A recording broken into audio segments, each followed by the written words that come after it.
Geeks and geekettes, ladies and gentlemen, boys and girls, men, dominant herons, seniors and senoritas, comic book fans from around the world, welcome once again to Ask Chuck Dixon. And prepare, because I have a special announcement. This channel will no longer feature ads. I'm getting rid of the ads. As of this episode, it's official, but I'm going back and removing ads from all the previous episodes as well. Because the money I make from Google off of the ads is a pittance. And it's not worth that pittance to annoy the hell out of you with yet another advertisement for erectile dysfunction, or a movie you don't want to see, or a TV show you don't care about, or some guy telling you that if you stop eating bananas, you'll live 10 years longer. You don't need that. I don't need that. Google doesn't need my money. They don't need me to make any money for that. So no more ads. Screw them. I'm going the other way. Netflix, all the other people, Disney Plus, they're all adding commercials. I'm getting rid of mine. Because, why should I be part of the problem? So from there, let's go to our first question. Philip Russert asks, where do you see mainstream comic book publishing in 5 years? And will the indie scene ever become a large enough portion of the industry pie to be taken seriously? Well, Marvel and DC at this point are pretty much made themselves irrelevant. Their market share of overall American comic sales is so small. And they no longer lift all boats at the comic shops. We see more and more comic shops going out of business. Comic shops, the only successful comic shops that I know of are comic shops that no longer sell new comics. They just sell back issues and tchotchkes and Funko Pops. So we're in a new era. It's like everything else, the coming economic crisis. It's not coming, we're in it. World War III, we're in it. It's happening now. So, where are we going to be 5 years from now? Who knows? Who knows where we're going to be 5 years from now? But, independent creators, crowdfunders, just individuals. I mean, Rippaverse, Eric's built a crew of writers and a team of artists to produce, high-level stuff. I'm excited. My next project from them is The Horseman, a character me and Joe Bennett created for the Rippaverse, and we're really excited about this. We think this is going to be a huge deal. And a follow-up to Alpha Core that we're hoping is even more successful than Alpha Core was, and Alpha Core was pretty damn successful. We sold a lot of books. Rippaverse sells a lot of books.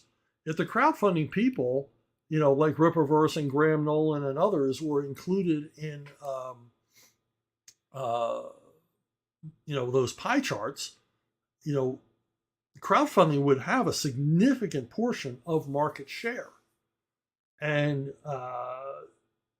so it's already happening. The revolution has not only begun, it's in its third or fourth year, maybe even more than that. I mean, I recently did a book with Richard Meyer and Matt Barr, Rock and Roll Ninja, and it's the best received book that Splato has ever put out, and they've put out some really high-level, high-profile books, but this one has been the most well-received, and it's very encouraging for everyone in the independent market.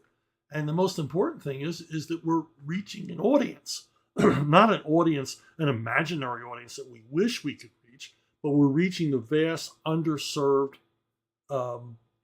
populace of comic book readers who still want to read comics, but they don't see a whole lot of output from the majors, like Marvel and DC. And quite honestly, they don't see a whole lot of output from the larger independents like IDW and Dark Horse that they want to see either. Those smaller independent companies they're in the same rut as Marvel and DC are, and trying to figure out a way out of it, and it ain't happening. So it's really like the music industry. It's all broken up. I call it the garage band era of comics, but much more successful than garage bands. Crowdfunders raising in excess of $1 million on average, particularly at Rippaverse. Uh, Comic book creators making as good or a better living now than they were at the height of their careers at the majors. And they're doing it all on their own. They don't have a boss. They don't need permission to draw. They don't need permission to write. And it's a great day. It's a great day.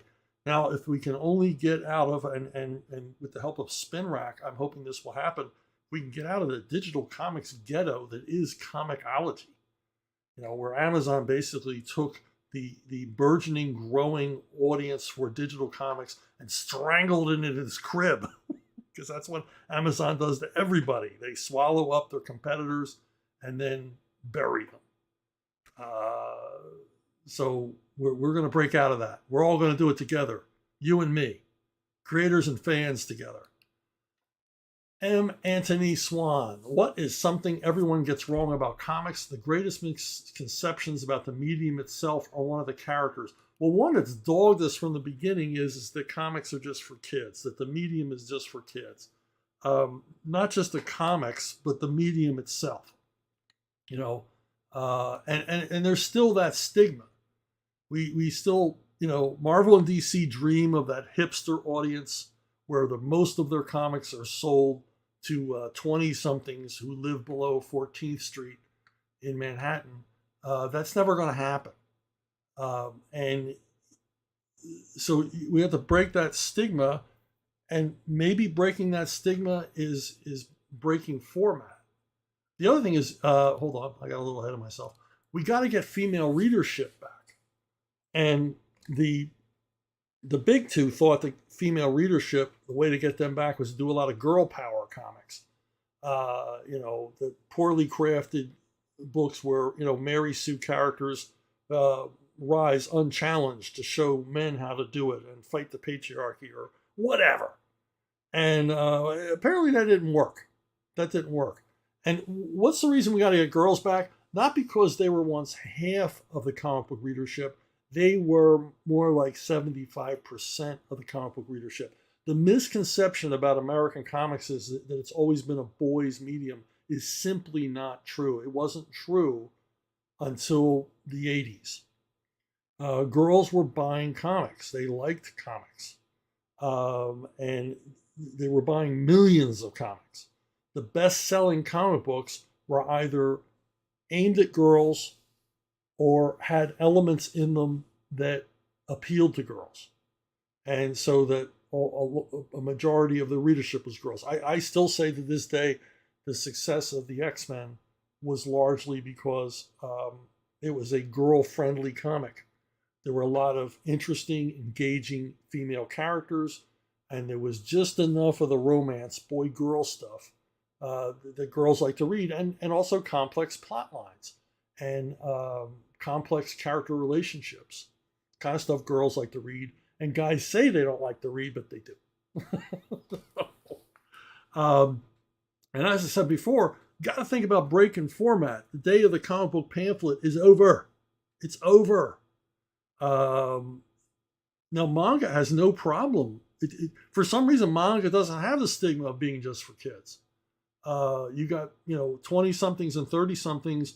They're cool with reading manga. They don't mind reading manga, whereas they might not want to be seen reading a pamphlet comic.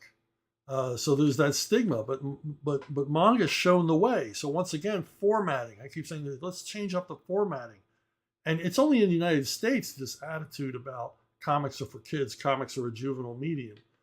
We don't see this in Asia, and we certainly don't see it in Europe, where comics are still thriving, comics are still selling. Not at the numbers they were before, but they have not taken the precipitous fall that American comics have taken. And they still have a large, robust market for comics for all ages, all the way up to adult. And you don't, in Europe, they did plateau marketing, what Stan Lee used to preach in the 70s, back when he was editor-in-chief at Marvel, that you don't grow your characters up with your fan base. You present your fan base with new characters that will appeal to them as they get older. I mean, Stan's idea was that you would graduate from the Fantastic Four to Savage Sword of Conan, or the black and white horror comics, or Deadly Hands of Kung Fu, which are written for an older audience and in a magazine format that looked so much like a comic. Had a painted cover, slick cover, looked real cool. Didn't look so much like a comic. So, there's a lot of ways to do this, but, nobody's ever really made an effort to remove that stigma and find a new audience. The only effort, as I often point out, in recent decades was Vertigo. Vertigo tried to reach out to an older audience, a new audience. I think if Vertigo had played around with format more, they would have been even more successful, but you can't take it away. Vertigo was successful. It sold. It was a profitable division for DC Comics until a certain editor-in-chief and publisher came along who hated Vertigo and got rid of it simply because he didn't like it. I didn't like it either. I didn't buy any Vertigo comics. I didn't even read Vertigo comics when they came in the comps when I was working at DC. But they weren't for me. They were for another audience. And I still hail them as a huge success, even though I didn't particularly like them. But as I said, they weren't tailored for me. They were tailored for, I think, freshman college students after they had their first beer. Anyway, let's move on to subscribe. Have you subscribed? Please subscribe. I earned it. I'm not going to have ads here anymore. So reward me with your subscription. Hit that button, smash it, crush it. Help grow this channel. Drew Geraci, my buddy Drewby. If you could write, direct an MCU movie, God, why? Oh my God, you're cursing me. Like their early movies that had little interference, which characters would you like to do? Also, which DC movie would you like to get your grubby mitts on? I'll tell you, this is pretty easy pickings for me. I'd make a Captain America movie entirely set in World War II. I mean, just like a Where Eagles Dare kind of movie with Cap. And just to make sure it made money, I throw Wolverine in, because remember, Wolverine was around then.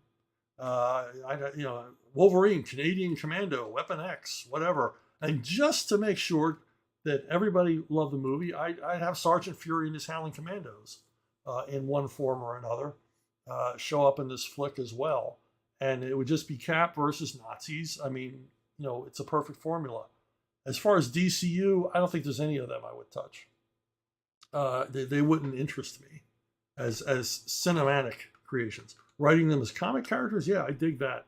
I just don't. I don't think I would be given the free rein to do the kind of comic book movie I'd want to do. Not to say that any of these things would be successful, but I'd have fun.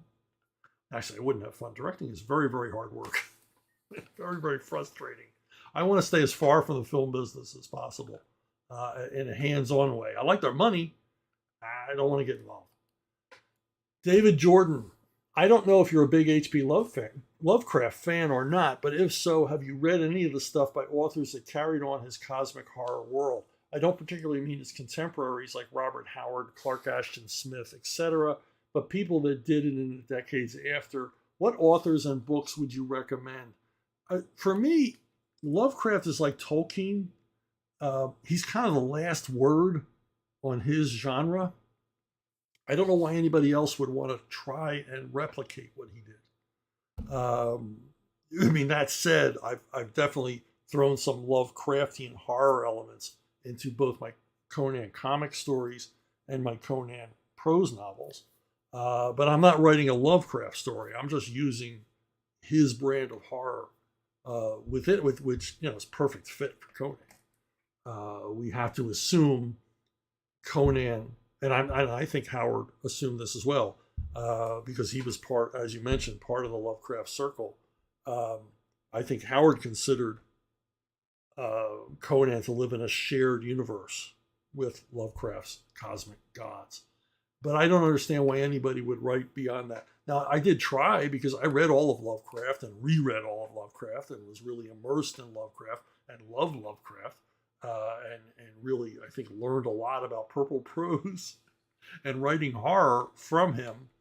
And of course, your imagination just goes crazy when you read that stuff. And I tried reading others. I tried reading some Robert Bloch. I tried reading Brian Lumley later on in I believe the 70s, and it just wasn't the same. It was just an obvious pastiche, an obvious. I'm saying this as someone who's written, pastiche Lovecraft. But I'm writing it in the midst of an adventure story. But to write a straight up horror story, it just seems like Lovecraft nailed it. There's no reason to. It'd be like writing a Jack London pastiche. I mean, how can you possibly capture entirely that lightning in the bottle that was Jack London? Because he was writing from his own experiences and everything else, and Lovecraft is writing from but the twisted imagination of his. And I don't think it's possible to replicate that. Hey, twin spin. Lucky you, David. On your newest Ask Chuck Dixon and in ones before as well on your Facebook pages, you've talked about your love of French cinema. So because of that, and because you're on the same page as me on a lot of things, I want to ask, what movies of the French New Wave movement are legitimately good? It's a movement of film that leaves a bad taste in my mouth, mainly due to those that champion it. I've seen some of Truffaut, which I liked, and Godard, which I didn't. And I've seen a good bit of Melville, too. I don't know if he was part of that scene. A lot of... I don't get Godard. I get why cinematographers and actual film directors were excited because he was doing stuff, but I think it was stuff only they could appreciate. And then you had a bunch of film intellectual eggheads who had to pretend they liked it too. I don't really get it. I don't, for a large part, get Francois Truffaut either. Truffaut of Amos famously had an extended interview with Alfred Hitchcock, which ended up in a thick book. I mean, they talked for, I assume, days. I mean, it wasn't a continuous hours-long interview with Hitchcock, although he was perfectly capable of talking that long. And Truffaut asked, Hitchcock a lot of great questions that get Hitchcock to talk about his process and his style and his approach to filmmaking and all the rest of it. And then Truffaut makes his own Hitchcock homage, The Bride Wore Black, and it sucked. It absolutely sucked. There was nothing Hitchcock about it. It was slow and boring, and there was none of the cleverness or dark humor or anything else that would be in Hitchcock film. So it's like, how could you talk to this guy literally for days about filmmaking and then go make a movie that is a tribute to him that is totally unlike anything that he would ever do? And most of Truffaut's work leaves me cold. It just seems like he just let the camera on and let the actors do whatever the hell they want. And a lot of his movies are slow and boring. That said, Story of Adele H, I really like. I do like that movie. It's slow and boring too, but there's something about it. Now, as far as other French New Wave guys, you got Louis Malle. Louis Malle, Thief of Paris. He came here to the United States and directed Pretty Baby in Atlantic City. I mean, this guy had all the chops. And he made his own Hitchcock film, his own Hitchcock homage, Elevator to the Gallows. And I think he did it just to show, hey, I understand Hitchcock. I get it. And it's a terrific thriller with amazing suspense moments and fantastic imagery. It's everything Hitchcock. There's the dry humor and sort of wicked cynicism of Hitchcock, and a perfect example. So he's a new wave guy that I liked because he wanted to entertain audiences. I don't think Godard gave a damn about audiences. I think he cared more about the critics. And I mentioned Claude Chabrol, who's considered a new wave director, surprisingly still considered a new wave director, even though he pretty much embraced every genre going and was prolific. Most new wave directors were not as prolific as this guy. This guy made a movie a year for 50 years. And as I mentioned before, I'm trying to watch all of them. I'm trying to watch all 50 of his films. I think I'm well past the halfway mark. But this guy directed Hitchcockian type thrillers. He directed spy parodies and political thrillers and comedies and straight up crime flicks. And, he just directed basically anything you can think of. I'm surprised he didn't get into animation. He just seemed to want to explore almost every genre. He never made a Western that I'm aware of. But, he's a guy that got it, that he knew what audiences wanted to see. Even though he had a lot of different approaches to things. And he had, there's a Chabrol touch when you watch the movie that you can see, oh, this is a Chabrol movie, because he does a lot of visual puns and visual symbolism that's not there to be artsy. It's there to make you laugh. Yeah, okay, she's behind a spider web because she's trapped. That kind of thing. That kind of like Soviet film realism he was poking fun at. Now you mentioned Jean-Pierre Melville. This guy was a new wave director and definitely embraced a new way of looking at things, a new approach to filmmaking. And this is probably the most influential of all of those guys. With movies like Les Samurai and Cercle Rouge, and these other thrillers with Belmondo and Alain Delon and Lino Ventura, their crime films. Huge influence on filmmakers like Michael Mann, Tarantino, William Friedkin, John Woo. I mean, John Woo's The Killer is a Hong Kong version of a Jean-Pierre Melville story. If you've never seen one of these, you really need to check them out.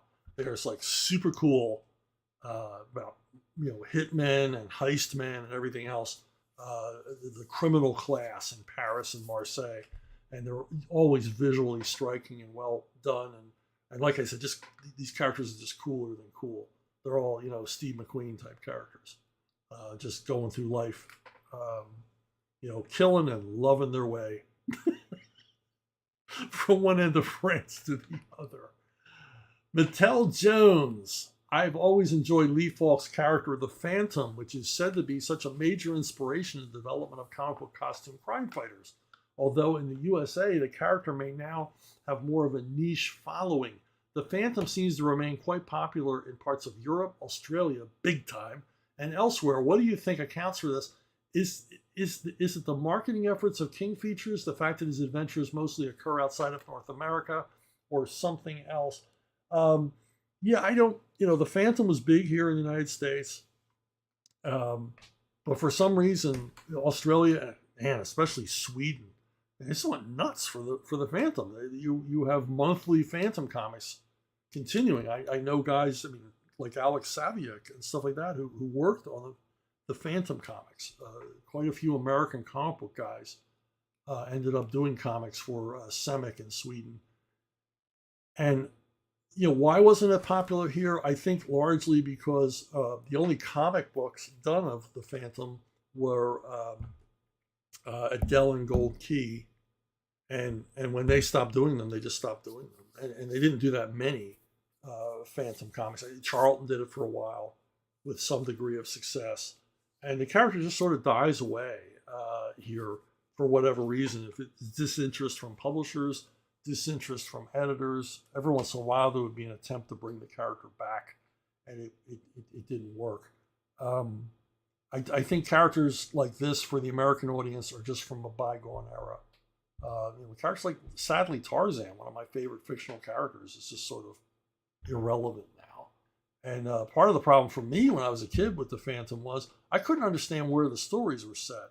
They weren't. It wasn't until years later I realized they're not set in a mythical or fictional African jungle. They're set in a mythical, fictional Indian jungle, which I didn't quite get until years later, that he was in a entirely made-up country. But I never glommed onto the Phantom, although I got to work on the Phantom a few times. Well, hold on, I'm getting ahead of myself here. Where's that in? There we go. My good buddy Graham, huge Phantom fan. And he and I worked a couple of times on the Phantom. We did a one-shot Phantom Western story for Moonstone.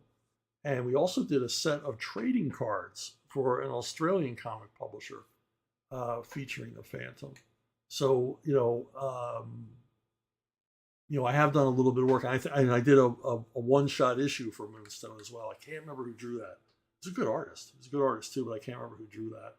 And but let me look for my images here. Hold on. I have to mix everything up.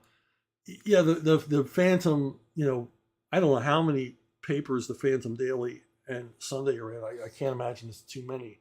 But another weird intersection in my life with the Phantom is that the Phantom Daily and Sunday strips are currently written by a high school friend of mine who I didn't even realize had any interest in comics, and he ended up getting the gig. He was a Tony DePaul started as a newspaper reporter. He may still be doing news journalism, I'm not sure, and then just sort of moved into writing Phantom comics. It's kind of cool. Okay, Remy Wilkins, you created a lot of characters, but which characters did you have the most input on their costumes? Well, I mean, most recently, the Horseman. I worked with Joe Bennett. He sent me initial sketches. I mean, when I'm creating a new character in the script, I describe them as best I can, what I think their costume should look like. And then, of course, Joe goes nuts. It does a whole bunch of model sheets and style guides, and then we sort of pick and choose between them. Like, I like this helmet, I like this shoulder armor, these boots are cool, and just go from there. So, there's a bit back and forth, just as there was with Graham and I on Bane, just as there was on, a bunch of characters. But largely, I leave the costuming up to the artist. I really don't. Beyond a couple of suggestions, I really don't. And most times it works out really cool, and sometimes it doesn't, and it's a little disappointing. Like, what were you thinking? This character doesn't look quite as menacing as I thought. He looks a little fey. But that said, I mean, I've had some direct hands-on. This was my sketch for Graham Nolan of what I thought the new Firefly costume should look like. If you've never seen the original Firefly Batman villain from the 1950s, look him up. His costume was idiotic. And I wanted to bring the character back. I really wanted to do a pyromaniac, fire-themed villain. So I brought back Firefly. And as Graham and I live to regret, we wish we renamed him. Since we changed his appearance entirely, should have renamed him so we could have gotten money from all the toys they made of him.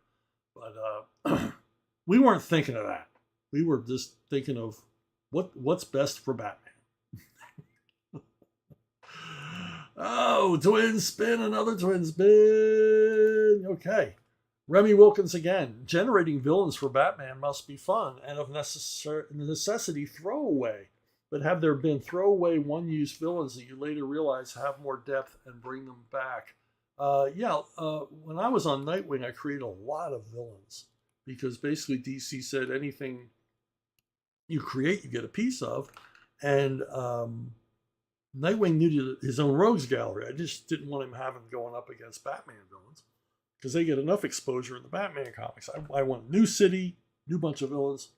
So Lady Vic was one of the ones that I really thought was cool. I really like this character. She's a actual titled, noble woman from England who makes her money on the side, hunting men, hitman, bounty hunter, or whatever. And I just thought she was a really cool character. Great foil for Nightwing. I always like Nightwing to have feminine foils, so there's a little bit of that boy-girl stuff going on there.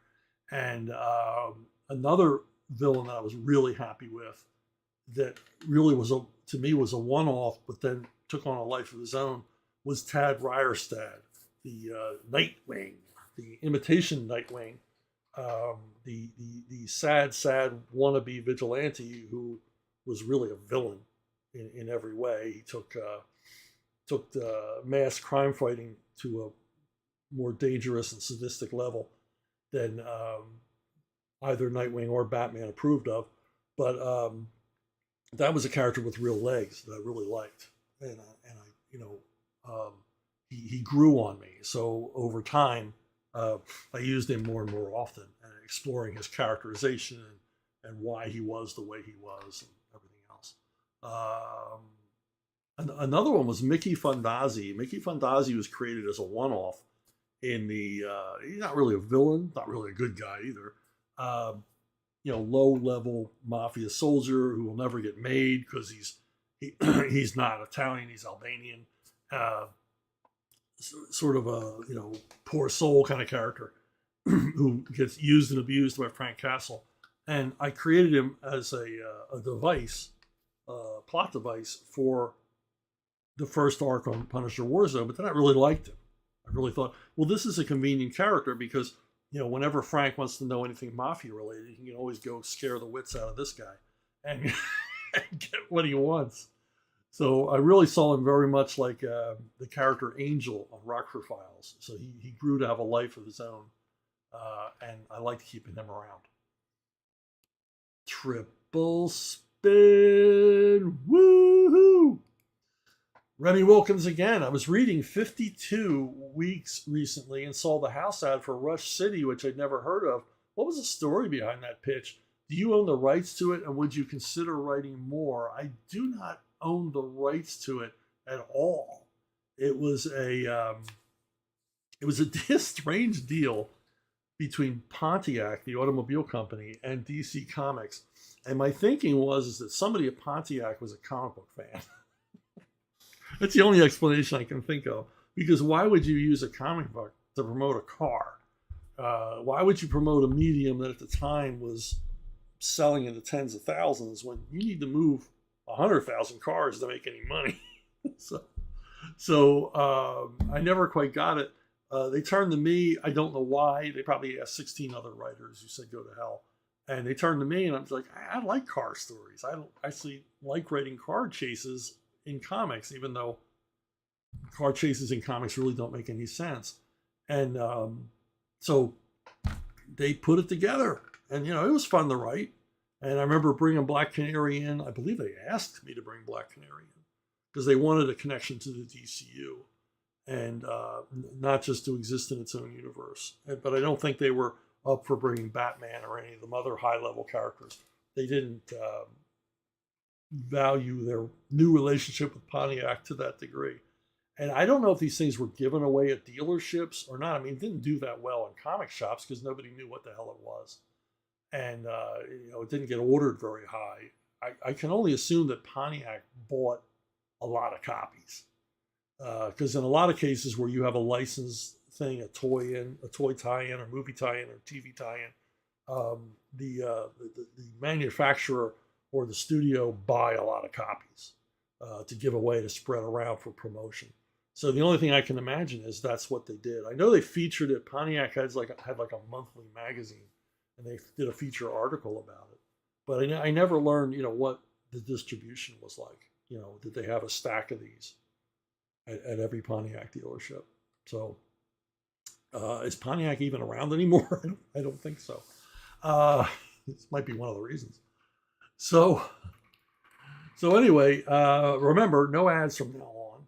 And I want to thank you all for listening. I want to thank you all for watching and subscribing and liking and spreading the word. And since I'm not going to have any more ads, I don't think Google's going to promote me as much as if they were promoting me at all before. Since they're not making any money out of this, they're not going to be spreading the word. It's up to you, my friends. Spread the word. I mean, you probably know people who would enjoy, this channel, enjoy asking questions, getting their questions answered. And why not let them know? And you can help me. We can do this together, you and me. Make this a worthwhile endeavor. So that's it for me for this week. And I will see you all down the road.